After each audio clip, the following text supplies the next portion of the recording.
জনগণের অধিকার, দেশ বিদ্যুৎ সরকার, জনগণের অধিকার, ইনকিলাব ইনকিলাব ইনকিলাব ইনকিলাব এবং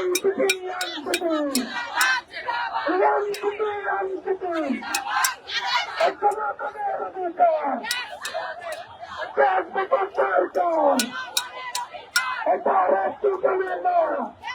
রাজা চলে না, এটা রাষ্ট্র চলে না, এটা রাজা চলে না, এটা রাষ্ট্র চলে না, এটা রাজা চলে না, এটা চলে এটা রাষ্ট্র চলে না, এটা রাষ্ট্র চলে না, এটা রাজা চলে না, এটা রাষ্ট্র চলে না, अदालत की चलाना, अदालत की चलाना, अदालत की चलाना, अदालत की चलाना, अदालत की चलाना, अदालत की चलाना, अदालत की चलाना, अदालत की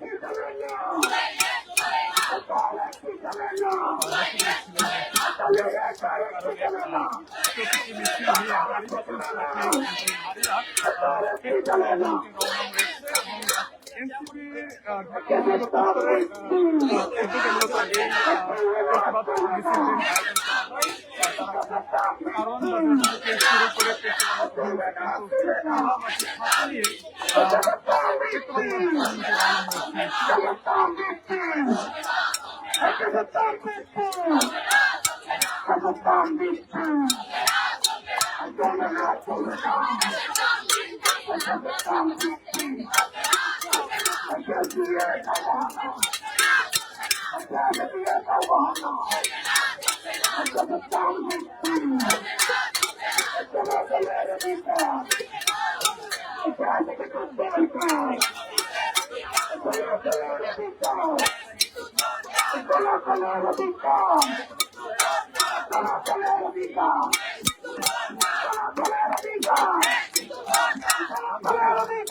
আমরা দেখছিলাম যে আহ্বানবাদের যে গোল চত্বরটি রয়েছে সেই গোল চত্বরের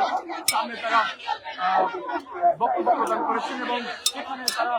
গ্যাস সম্পর্কে তাদের যে দাবিগুলো রয়েছে সেগুলো জানিয়েছেন এবং সেখান থেকে একটি মিছিল অর্থাৎ থালা বাটি হাতে নিয়ে প্রতীকী একটি মিছিল বের করেন এবং সেই মিছিলটি নিয়ে এই মুহূর্তে তারা পেট্রো বাংলার সামনে এসে পৌঁছেছেন।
তাদের এই মিছিলটি নিয়ে পেট্রো বাংলার সামনে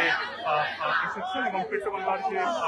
প্রবেশ পথ রয়েছে সেখানে দাঁড়িয়ে তারা কিন্তু তাদের এই প্রতীকী যে বিক্ষোভ মিছিল গ্যাস সংকট নিয়ে সেটি তারা যেখানে পালন করছেন। পেট্রো বাংলার যে প্রবেশ পথ সেখানে রয়েছে। কারণ বাজারের সাত ফোয়ারা থেকে এখানে আমরা এসেছি আজকে প্রতীকী আমাদের যে পেট্রো বাংলা থেকে মার্চ থেকে আজকে প্রতীকীভাবে হয়েছে, কিন্তু আমরা এই আমাদের প্রতিবাদ কিন্তু আর শুধু প্রতীকী প্রতিবাদে কিন্তু আমরা রাখবো না। আমরা সরকারকে অতি দ্রুত হুঁশিয়ারি করতে চাই, পেট্রো বাংলা জনগণের বিপক্ষে গিয়ে গ্যাসের মূল্য বৃদ্ধির যে প্রস্তাব মন্ত্রণালয় পাঠিয়েছে সেই প্রস্তাব যেন কোনোভাবেই জনগণের বিরুদ্ধে যেন সেই প্রস্তাব যেন গৃহীত না হয়। তাহলে এনসিপি রাজধানীবাসীকে নিয়ে এই গ্যাসের মূল্য বৃদ্ধির প্রতিবাদে পুরো ঢাকা জুড়ে তীব্র আন্দোলন গড়ে তোলা হবে। আমরা আজকে প্রতীকীভাবে এখানে 5 মিনিটের মতো অবস্থান করবো, এরপরে আমাদের কর্মসূচি শেষ হবে। আমরা হুঁশিয়ারি করতে চাই, দাম বৃদ্ধির কোন ধরনের পায়তারা করা হলে